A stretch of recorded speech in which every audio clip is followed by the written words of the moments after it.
जय श्री कृष्णा। जन्माष्टमी का त्यौहार देश भर में बहुत ही उत्साह के साथ मनाया जाता है। भगवान विष्णु ने द्वापर युग में कृष्ण अवतार लिया था। यूँ तो कृष्ण की लीलाएं बहुत ही मशहूर हैं। उनकी लीलाएं हमेशा ही सबका मन मोह लिया करती थीं। भगवान श्री कृष्ण के कुछ ऐसे ही चमत्कारिक और ऐसे ही रहस्य जिन्हें आप शायद ही जानते होंगे। आइए जानते हैं आज इस वीडियो में भगवान श्री कृष्ण के जीवन से जुड़ी कुछ खास बातें एवं रहस्य। पहला रहस्य, भगवान श्री कृष्ण के जन्म के समय का रहस्य। क्या आपको पता है भगवान श्री कृष्ण जन्म से पहले ही चतुर्भुज रूप में देवकी और वासुदेव के सामने प्रकट हुए थे। तब उन्होंने देवकी और वासुदेव से कहा था कि मैं आपके पुत्र के रूप में जन्म लेने वाला हूँ और मैं ही कंस का वध करूँगा। मेरे जन्म के बाद आप मुझे गोकुल में नंद जी के पास छोड़ आए। तब वासुदेव और देवकी ने उनसे बालक रूप में प्रकट होने का आग्रह किया और तब भगवान श्री कृष्ण बालक रूप धारण कर माता देवकी की गोद में आ गए। भगवान श्री कृष्ण ने जैसे ही जन्म लिया, अपनी माया से कंस के सैनिकों को अचेत कर दिया।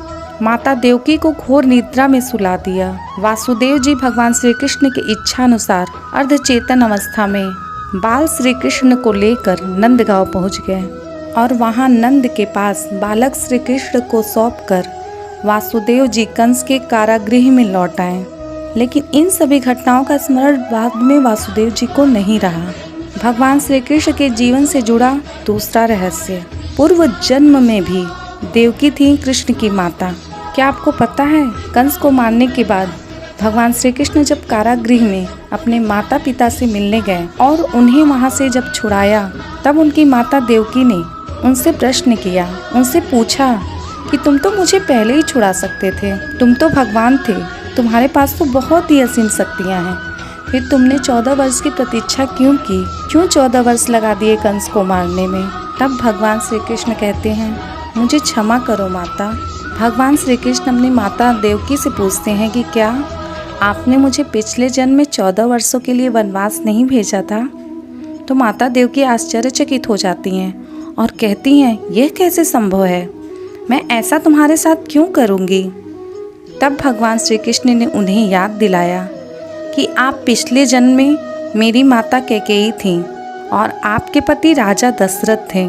तब माता देवकी आश्चर्य से पूछती हैं कि महारानी कौशल्या कौन थी।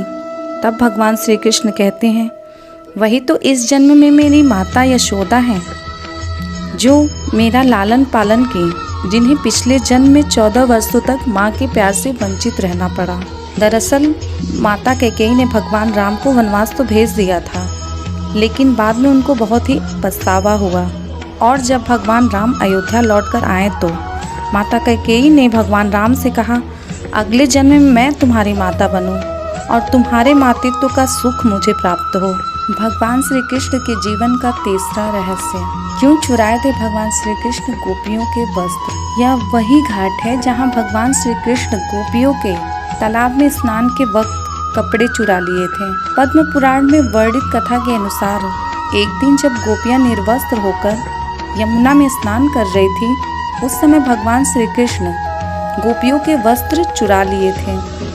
जब गोपियां स्नान करने में व्यस्त हो जाती हैं, तभी श्री कृष्ण चुपके से नीचे उतरकर गोपियों के वस्त्र छुपा देते हैं। श्री कृष्ण गोपियों को वस्त्र चुराकर यही समझाने का प्रयास कर रहे थे कि बिना वस्त्र के स्नान नहीं करना चाहिए। इस बात का उल्लेख गरुड़ पुराण में भी मिलता है कि स्नान के समय हमारे पूर्वज हमारे आसपास ही होते हैं। स्नान के दौरान गिरने वाले जल को पूर्वज ग्रहण करते हैं और तृप्त होते हैं। अगर बिना वस्त्र के कोई स्नान करता है तो पूर्वज अतृप्त रह जाते हैं।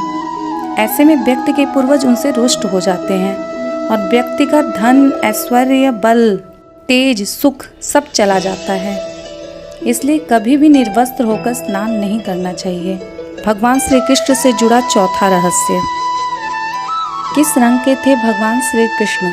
जनश्रुति के अनुसार कुछ लोग श्री कृष्ण की त्वचा का रंग काला और ज़्यादातर लोग श्याम रंग का मानते हैं। श्याम रंग अर्थात कुछ काला कुछ नीला। जैसा सूर्यास्त के बाद जब दिन अस्त होने वाला रहता है तो उसे आसमान का रंग काले जैसा नीला हो जाता है।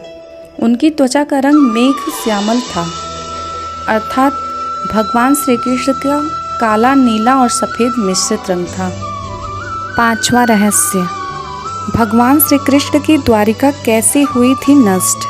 भगवान श्री कृष्ण के नगर द्वारिका को विश्वकर्मा मैदानों ने मिलकर बनाया था। यह दोनों राम के काल में भी थे। इतिहासकार मानते हैं कि द्वारिका जल में डूबने से पहले ही नष्ट हो गई थी। भगवान श्री कृष्ण मथुरा वृंदावन छोड़ने के बाद समुद्र तट पर द्वारिका नगरी बसाई थी। वही द्वारिका जो आज गुजरात की शान है। कई खोजों के दौरान समुद्र में एक नगर डूबी होने की बात सामने आती है।